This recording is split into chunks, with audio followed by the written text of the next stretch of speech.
Walang kinikilingan, walang pinoprotektahan, walang kasinungalingan, serbisyong totoo lang.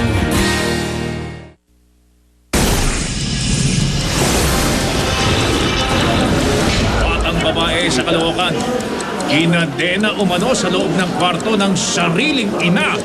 Nanay, arestado! Matapos maibalita kahapon ng pananabunot ng lalaking teacher sa estudyanteng na late sa klase. 7 taong gulang na estudyante naman, pinagsasampal umano ng kanyang guro, pisngi, nagpasa, bagyong Tindo, nag-iwan ng malaking pinsala sa ilang lugar sa norte dahil sa pagbaha. Napilitang lumikas ang ilang residente. Matapos kumalas sa una, Senador Coco Pimentel, nililigawan na ng Liberal Party.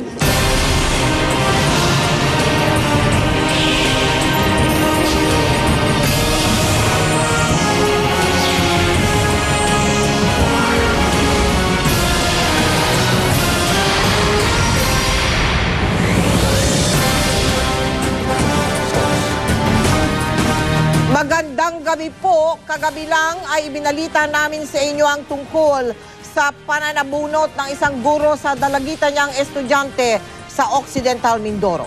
Ngayon naman, isang guro sa Ilocos Norte ang inirereklamo matapos niyan sampalin ng isang batang mag-aaral. Yung bata ay nagkapasa-pasa sa pisngi at na-trauma sa pangyayari. Nagsorry na si ma'am, pero idedemanda pa rin at paparusahan siya. Nakatutok sa GMA News, String and Dennis Salipio, eksklusibo. Bakas pang pasa sa kaliwang pisngi ng 7 taong gulang na estudyanteng ito matapos sampalin ng kanyang guro sa Bana Central Elementary School dito sa Ilocos Norte, Miyerkules ng hapon. Dahil natruma sa nangyari, ayaw na raw pumasok sa klase ni James, di niya tunay na pangalan. Nalpitilpak na ka?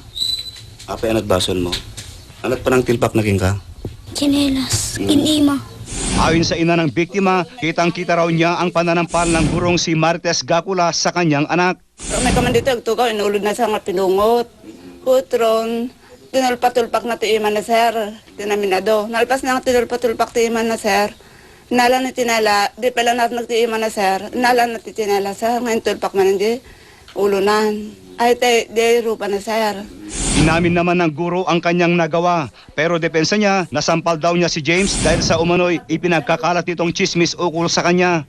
Talaga nasipat ko, ba't day tuyak, itamot iso na dya ubing, nagpakpakawanak kanya da, jak to ulitin. Bagaman humingi na ng paumanhin ang guro sa mag-ina, desidido pa rin silang magsampa ng kaso. Ang pamunuan naman ng paaralan, sinugurong di palalampasin ang nangyari. Dinala na rin daw nila ang kaso sa DepEd Ilocos Norte. I am planning to give her a disciplinary action on the matter so that this would also serve as an eye-opener to the other teachers. Dennis Salipio, GMA News.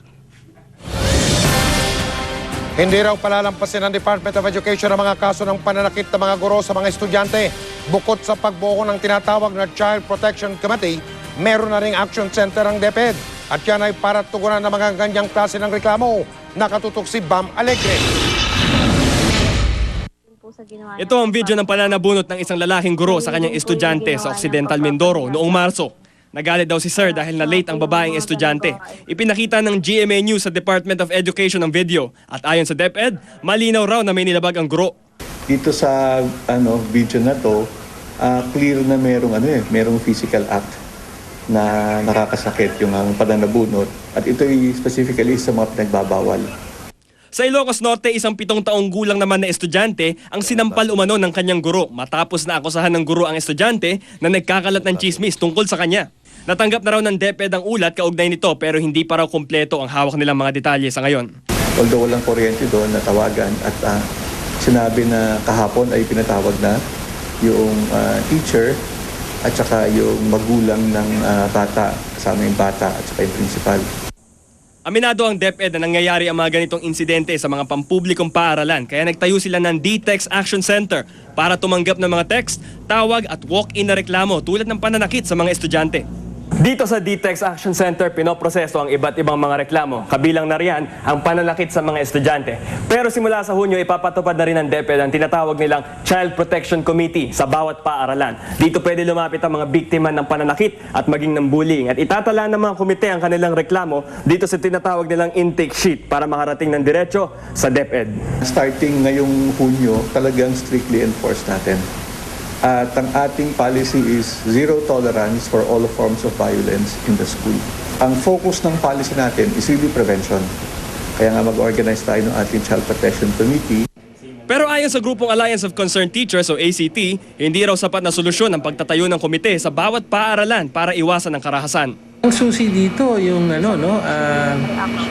wastong training sa DepEd personnel, yung pagbibigay din ng edukasyon sa mga miyembro ng committee na manggagaling sa komunidad. So meron dito manggagaling sa parents, merong manggagaling sa barangay, sa mga estudyante mismo. Mahalaga ang papel ng disiplina para sa bawat mag-aaral pero hindi ito dapat nauuwi sa anumang uri ng karahasan. Bam Alegre, nakatutok 24 oras. Hindi pa naibuburol ang mag-iinang nasawi matapos aksidenteng mabuhusan ng tone-toneladang buhangin mula sa isang truck na tumagilid sa Quezon City.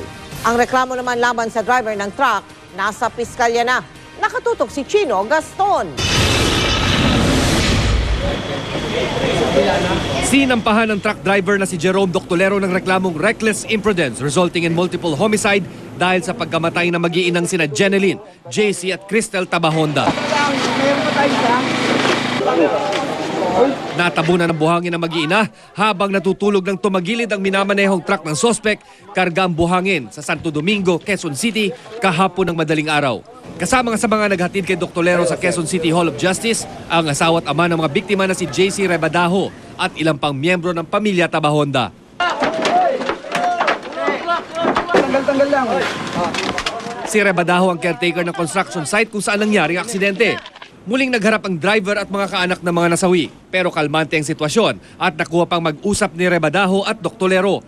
30,000 pesos ang inirekomendang piyansa ng piskalya. Habang inaantay ang paggulong ng kaso, mananatili si Doctolero sa kamay ng mga pulis.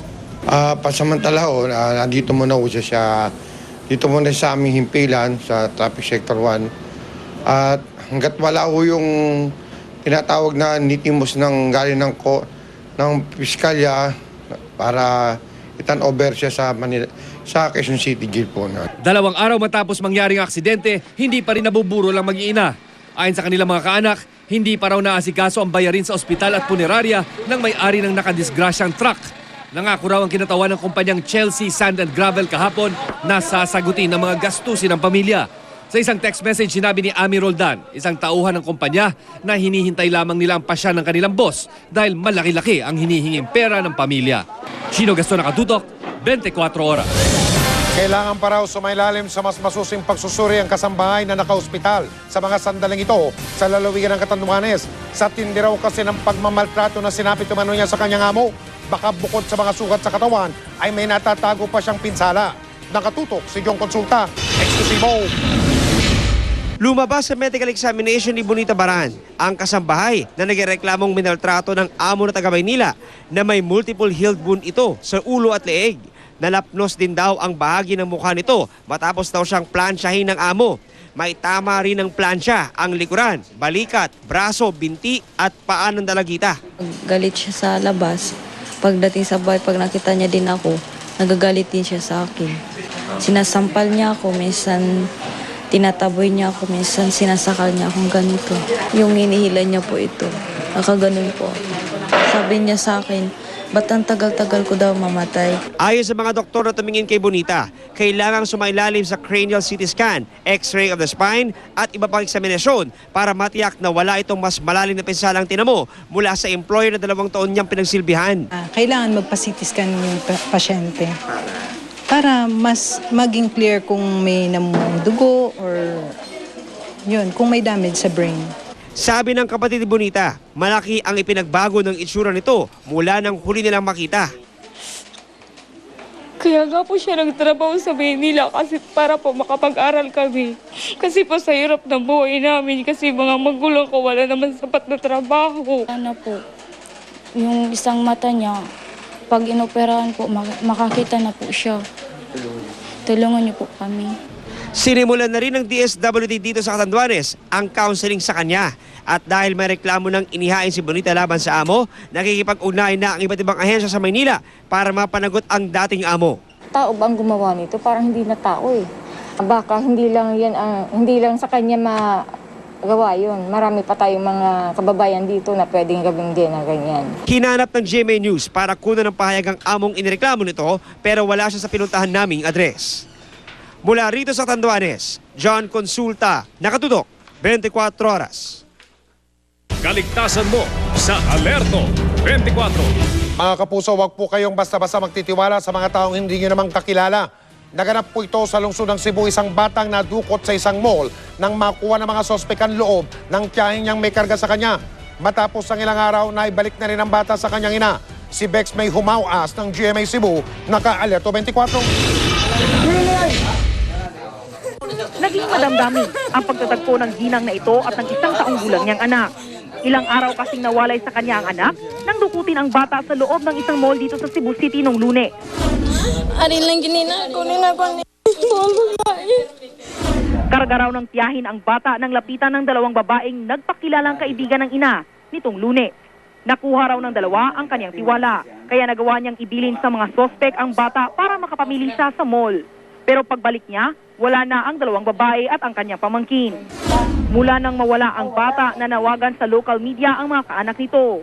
Kahapon natagpuan ang bata matapos daw itong iwan sa Cebu Metropolitan Cathedral. Ayon kay Jay Dahuman, gwardiya sa Cathedral, nilapitan daw ng isang babae ang isang 11 taong gulang na batang babaeng nagsisimba roon para iwan ang bata. Sabi raw nito sa kanya, bibili lang ng gatas ang babae pero di na ito bumalik pa. Kaya itinuro-over daw ng 11 anyos na bata kay Dahuman ang iniwang bata na itinuro-over naman ng gwardiya sa Cebu City Police. Naibalik man ang bata sa kanyang ina, patuloy pa rin pinaghahanap ng pulisya ang mga dumukot dito. Kasong kidnapping ang kakaharapin ng mga sospek. Continuous investigation nga po, kinsa gyoy nagkuha ani. Kaya matod pa sa iyaan, nga gikuha man gyud og duha ka babae. Bex may himawas, nakatutok, 24 oras. Isang bata ang iniligtas ng mga otoridad mula sa pagmamaltrato umano ng sarili niyang ina. Sa surveillance video mula sa Department of Social Welfare and Development, kita ang bata na nakakadena sa isang kama. Inamin naman ng kanyang ina na ikinadena niya ang kanyang anak dahil matigas daw ang ulo nito. Pero hindi niya raw ito sinasaktan. Nakatutok si Rida Reyes. Sa cellphone video na ito, makikita ang 12 anyos na dalagita na nakakadena ang kaliwang kamay sa kama. Kuha ito sa surveillance operations ng Caloocan City Social Welfare Department matapos makarating sa kanilang impormasyon na sinasaktan daw ang dalagita ng sarili niyang mga magulang. Ayon kay Ganymede Dulciano, social worker ng Caloocan City, may ilang araw na rin sila nagmamanman sa bahay ng bata. At nitong Miyerkules, nagdesisyon daw silang i-rescue ang bata. Nadatnan po namin yung tatay, yung tita daw po, pati yung bata na mismo na nakakadena. Sa ilalim po siya ng kama. Counseling syempre, kasi traumatic yung nangyari sa kanya. Humingi siya ng tulong. Tapos, sinakausap din namin siya tungkol sa magulang niya na hindi siya magtanim ng galit. Inaresto rin ng pulisya ang kanyang ina na siya umanong nagkadena sa kanya. Kwento ng bata, matagal na raw siyang minamaltrato ng kanyang ina. Kaya naman, nagdesisyon daw siyang maglayas. Papakawalan lang po kapag kumakain ako kaya pupunta ng banyo. Tapos ano pang pananakit ang ginagawa? Yung pag pinapalo po ako ng walis tambo, sinusuntok po ako, minunudod po ako, inuntog po ako sa pader. Under-drugs po siya. Kaya ka lumayas. Bumalik din daw siya sa kanilang bahay noong linggo pero pagising daw niya kinabukasan, nakakadena na siya. Mariin namang itinanggi ng kanyang ina na sinasaktan niya ang anak pero umamin itong kinadenahan niya nga ito. Oo, inamin ko naman yun eh. Mali ako doon. Pero inaano ko lang naman, pag nasa ano siya, hindi siya nakakadena. Pupunta sa tomboy eh.